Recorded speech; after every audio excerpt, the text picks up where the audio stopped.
السلام علیکم ورحمۃ اللہ وبرکاتہ۔ ناظرین، استقبال ہے آپ کا ہمارے چینل الاخبار میڈیا پر۔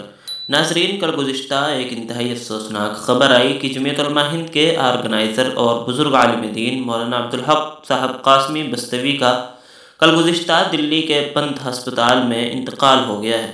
انا للہ و انا الیہ راجعون۔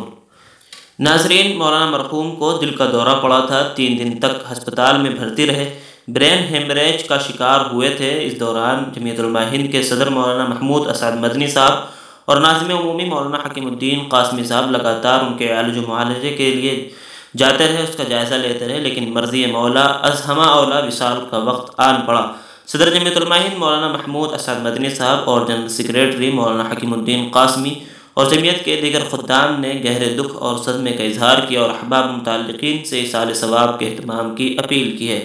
ناظرین، آپ سے بھی درخواست ہے مولانا مرحوم کے لیے دعا فرمائیں، دعائے مغفرت کریں۔ دعائیہ کلمات کمنٹ باکس میں بھی ضرور لکھیں، ویڈیو کو لائک اور شیئر کر دیں۔ اس طرح کی اور بھی ملی اور ملکی خبریں حاصل کرنے، مدارس اور علماء کے متعلق ہر خبر سے باخبر رہنے کے لیے ہمارے چینل الاخبار میڈیا کو سبسکرائب کر لیں، بیل آئیکن ضرور دبا دیں۔ شکریہ، والسلام علیکم ورحمۃ اللہ۔